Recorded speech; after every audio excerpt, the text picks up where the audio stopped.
Esas claves hay que entenderlas. Y que entenderlas y que se puede desarrollar. Yo vamos a ver, hay que hacer análisis geopolíticos y geoestratégicos. Pero a mí me parece una barbaridad el que hace eso en Gaza, como el que lanza un misil y estás en un café de Tel Aviv y te lanzan una bomba. Yo hijo de puta. Yo discrepo, porque se llama la Carta Fundacional de Naciones Unidas, que dice que cualquier pueblo ocupado puede responder a la ocupación con cualquier medio disponible. Sí, yo lo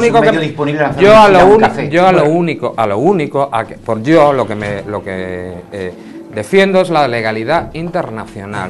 Y entonces, lo que estás haciendo un café, no. O sea, las características que tiene para defenderse Palestina no tiene misiles guiados, evidentemente tiene misiles balísticos. Pero ¿por qué tiene derecho Israel a atacar continuamente y no tiene derecho el ocupado a defenderse? No, te lo pregunto a ti. Que ya me has escuchado lo que he dicho de Gaza. Pero si yo me estoy tomando un café como periodista en cualquier ciudad israelí, donde sea, porque he ido, porque me ha dado la gana. O una ciudad ocupada que no reconoce ni siquiera la UNA porque la resolución 242 le obliga a volver a las fronteras del 67. Yo lo que quiero... A mí no me parece bien, colega, que me pongan un explosivo en el coche. Evidentemente. Oye, perdona, los objetivos militares son cosas 5 años sin haber un atentado en Israel. Qué curioso que ayer tuvimos uno.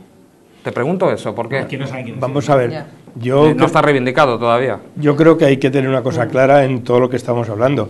Estas posiciones, cuando definimos el Estado sionista de Israel, no significa que yo, por ejemplo, ninguno que estamos aquí, tengamos concepciones antisemitas y antijudías. Eso hay que aclararlo porque ni de matar a inocentes. Claro, ni de matar a inocentes. Porque yo no soy anti nada. Esto hay que dejarlo claro porque enseguida que haces un análisis de la realidad de Israel, te dicen antisemita. No, mire usted. No estoy de acuerdo con esto. Pero luego hay un factor que lo ha señalado antes Couso, que a mí me parece importante, que los Estados Unidos y el imperialismo se está olvidando de un factor nuevo. ¿Qué peso o qué intervención o qué grado de novedad supone las revoluciones árabes? Ya no lo tienen como lo tenían antes. Esto es un factor importante. Luego hay otras cosas que está claro, no todos los muertos son iguales, entonces hay que empezar a decir que la igualdad de los seres humanos está también en la forma en que mueren y cómo mueren. Y por último señalar una cosa, llama la atención de que los Estados Unidos, que son los adalides de la democracia mundial, cuando en un país, sea el que sea, en este caso Palestina, ganó Hamas, entonces no valían las elecciones, es decir, son demócratas si ganan las elecciones quien ellos quieren. Incluso he leído estos días que han amenazado con derrocar a la autoridad palestina si la autoridad palestina no estaba en la línea que ellos marcaban. Es decir, es la indecencia llevado al grado máximo. Yo no sé si Javier está de acuerdo, pero yo creo que el punto de vista de análisis está cambiando un poco. Quiero decir, nosotros estamos acostumbrados al punto de americanos, Estados Unidos, Israel, y el tablero de alguna manera hay algunas modificaciones. El mundo no es tan bipolar ya y no va a poder imponer una... Por eso es tan importante las revoluciones árabes. Pero no solo las revoluciones árabes, sino nuevos países, India, China, o sea, hay Rusia posicionándose de nuevo. Realmente el análisis no se puede hacer Europa, Estados Unidos, un mundo bipolar y el resto del mundo. No, las cosas están cambiando y están cambiando. Sí, pero los israelíes no pueden cambiar. El problema es que ellos no lo digo para que eso esté significando en este momento una mejora. Estoy diciendo que hay que mirarlo con que las cosas pueden ser no tan fáciles para las potencias pero invasoras. lo que sería una solución normal, estoy de acuerdo con eso. Lo que empezaría a ser una solución normal, que es decir, vamos a solucionar el problema. Yo creo que la única solución sería que Israel desapareciese, que sería lo lógico, pero bueno, suponiendo que hay otras fórmulas intermedias, pero es que Israel no puede aceptar ninguna de esas cosas. Es decir, es un Estado que tiene que aniquilar al otro pueblo, es decir, que por lo tanto cualquier solución que se esté buscando, de esas que tú estás diciendo, que yo creo que se podrían abrir en eso, han ido fracasando uno tras otra porque internamente no hay posible solución. Es decir, yo conozco muchos israelíes demócratas y buenas personas y tal y cual, y que están viviendo dentro, y te lo dicen ellos, es que es imposible. Es decir, no puedo hacer una alternativa interna. Es la última falla tectónica de la Guerra Fría y del movimiento postcolonial.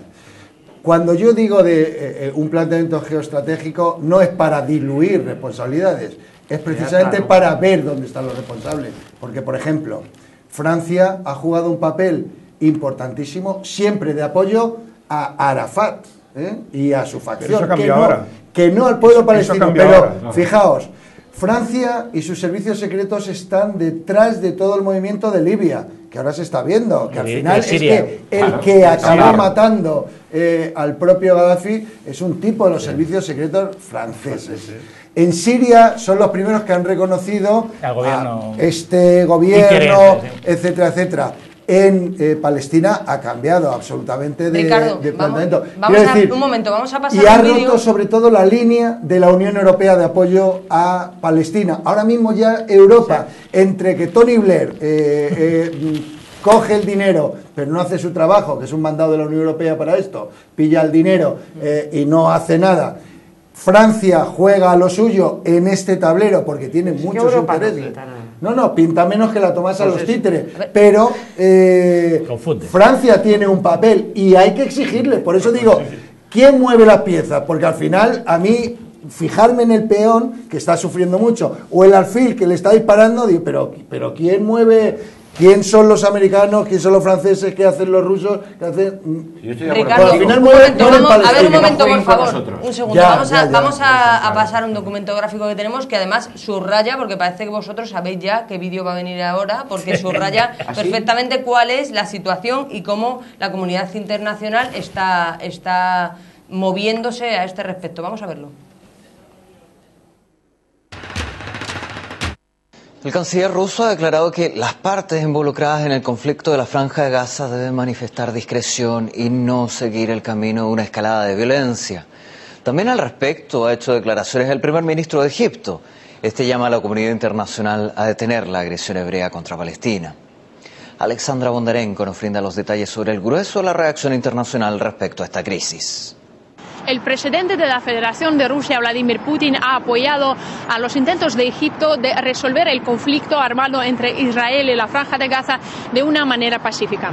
El primer ministro egipcio ha llegado a la Franja de Gaza recientemente para expresar su apoyo a la población palestina y además ha llamado a la comunidad mundial a detener la agresión iniciada por las fuerzas hebreas. A su vez, el presidente de Egipto, Mohamed Morsi, ha afirmado que los ataques por parte de Israel son un acto de agresión contra la humanidad. En cuanto a la reacción internacional, Angela Merkel ha llamado a cesar esta agresión. A su vez, el primer ministro de Turquía, Tayyip Erdogan, ha afirmado que el Consejo de Seguridad de la ONU es un lugar bueno para iniciar las negociaciones entre ambas partes. Además, el líder turco ha afirmado que esta agresión podría estar relacionado con las elecciones que van a tener lugar en Israel en el año 2013. Entre los países que han condenado esta agresión iniciada por parte de Israel están Irán e incluso Venezuela. En una entrevista exclusiva concedida a RT, el viceministro de los Asuntos Exteriores de Irán ha afirmado que la autonomía palestina tiene derecho a defenderse de cualquier ataque por parte de las fuerzas israelíes. Es otra muestra de la política criminal del régimen israelí y sus aspiraciones hegemónicas en la región. Creo que esto no puede seguir. La comunidad internacional tiene que reflexionar y tomar medidas pertinentes para poner fin a las fechorías cometidas por este régimen criminal, que desde hace mucho viene oprimiendo a Palestina. La comunidad internacional tiene que hacer todo lo posible para poner fin a estas acciones y apoyar a los palestinos en su lucha totalmente justificada por sus casas y su derecho a la autodeterminación. Considero que tienen derecho a protegerse de cualquier tipo de agresión que provenga de Israel. La embajadora israelí, que al momento se encuentra en Moscú, no ha descartado la posibilidad de una operación terrestre en la Franja de Gaza. Sin embargo, afirmó que aún es bastante temprano determinar el plazo y la duración de esta eventual operación. Además, ha señalado que en Israel la situación es bastante tranquila a pesar de la confrontación armada. también afirmó que esta operación es una operación contra los terroristas y es una reacción a los ataques por parte de la Franja de Gaza. Las autoridades palestinas a su vez afirman que ellos aceptan la tregua con Israel a cambio del cese de fuego con el país hebreo. Yo solo quería puntualizar algo, y es que con lo que decía Nino, ¿no? Que yo creo que es importante también saber que una persona del Estado de Israel, un ciudadano, es un ciudadano de primera y se puede ir de ese Estado. Un ciudadano palestino no puede salir. Entonces, sí, puede elegir tomarse un café en un sitio y tener la mala suerte, pero es que los palestinos no pueden elegir nada, ¿no? No, es que yo no tengo ninguna duda del sufrimiento y estoy al lado de las reivindicaciones del pueblo palestino. Sus batallas internas sí que no entro. Lo que yo no defiendo, ni ahora ni hace mucho, es el terrorismo indiscriminado. Sencillamente porque es una ciudad de Israel y hay muchos ciudadanos y tengo que ir a los medios de comunicación. A mí eso me parece un crimen, pero es mi opinión personal. Bueno, y si me pasase, no descansaría hasta encontrarle. A mí hay una cosa que me preocupa mucho, que es esa equidistancia entre ocupante y ocupado, y yo no la acepto. Creo que además hay que señalar una serie de cosas, no valen esos argumentos porque las organizaciones, las milicias, organizaciones militares palestinas decidieron hace 5 años dejar de hacer ese tipo de acciones. Yo pongo en cuestión la que sucedió esta mañana en Tel Aviv. Pero por otro lado, ¿quién mata a Israel? Por eso es tan importante estar bien informado. Mata a una persona que además estaba negociando y llevaba negociando a través de Egipto todas las treguas. Cuando alguna milicia por separado lanzaba un cohete, iba Yabari a decir no, y llegaban a un acuerdo. Acababan de firmar un acuerdo de paz. Sabían que cuando lo iban a matar se iba a responder, porque es la única manera que tienen los palestinos de responder. Como he dicho antes, no tienen misiles guiados, tienen misiles que lanzan y caen los que pueden pasar por ahí. Puede estar bien o no, pero estamos hablando de guerra y unas diferencias y otras. Y para acabar, o sea, yo también tampoco no me gustan los atentados indiscriminados, pero no lo pongo al mismo nivel. A Israel, de los palestinos, hagan lo que hagan. No, para mí no son iguales. Y luego lo de la prensa es, en este país, o sea, yo cuando pienso que a mi hermano lo mataron por tratar de hacer bien su trabajo y aquí estamos teniendo, es horrible. Yo ayer puse un tuit en el cual yo escenificaba en 140 caracteres lo que yo siento. Por un lado tenemos la adhesión inquebrantable al sionismo de la razón, pero por otro tenemos la equidistancia progre del país que acaba siendo exactamente lo mismo, ¿no? Entonces, no tenemos nadie que esté informando en contra del sionismo. Y luego, lo último para acabar, Messial en el año 2007 reconoció al Estado de Israel su existencia con las fronteras del año 67. Eso hay que señalarlo. O sea, que incluso jamás, eso que cuentan de que dicen que han matado a un pacificador. Efectivamente, o sea, que se puede llegar a una solución en base a esas fronteras, que además es algo que se habían reconocido desde los años 60. Lo que hagan ellos era haber cedido una parte muy importante. Sí. O sea, que con las del Israel lleva muchísimos años incumpliendo resoluciones de las Naciones Unidas sobre crímenes flagrantes, eso está muy claro. Y hoy hay una situación que podría ser mejor, porque incluso dos hermanos que se estaban peleando, que era la OLP y la facción de Hamas, pues había posibilidad de que hubiese un solo Estado. O sea, yo creo que hay que buscar esa solución, evidentemente, pero a mí un hecho, no equiparo nunca al israelí que mata del palestino que mata, evidentemente que no. No es comparable la injusticia de uno con la represalia de otro, pero a mí me parece una putada si eso pasa. Sobre todo si no tiene nada que ver. Si es un señor que está paseando con su madre y con su hijo, y porque está cerca de donde sea. A mí eso me parece mal, y es mi derecho a expresarme. Claro, que eso es lo que hace la prensa aquí. Destaca ese misil que ha caído, efectivamente, que ha matado a personas inocentes, y en vez de y lo intenta comparar en plan de igualdad con lo que ha hecho Israel. No, o sea, yo no lo comparo. Y he dicho el drama que me ha producido el dolor, lo de los niños palestinos, más allá de los periodistas. Lo que está haciendo la prensa aquí es más grave. No está mostrando la equidistancia, sino que como ha habido un acto terrorista por parte de Hamas, lo que se trata es de justificar el otro. Es decir, la prensa en España está justificando porque el hecho del ataque terrorista de Israel, que también está con el otro. A mí me parece muy importante. Eso es lo grave. De lo grave que hace la prensa, y a lo mejor entramos todo en ello, es en pelear continuamente si quién empieza, si uno tiene derecho, si el otro tiene derecho a réplica. No, el debate de Europa y de la democracia tiene que ser, pero vamos a ver, se ha saltado por los aires el derecho internacional. Este es el tema. Se incumplen las mínimas condiciones de derechos humanos en esa zona. ¿Por qué no hay una represalia política y de bloqueo a Israel? Ese es el debate, que no quiere entrar nadie. Porque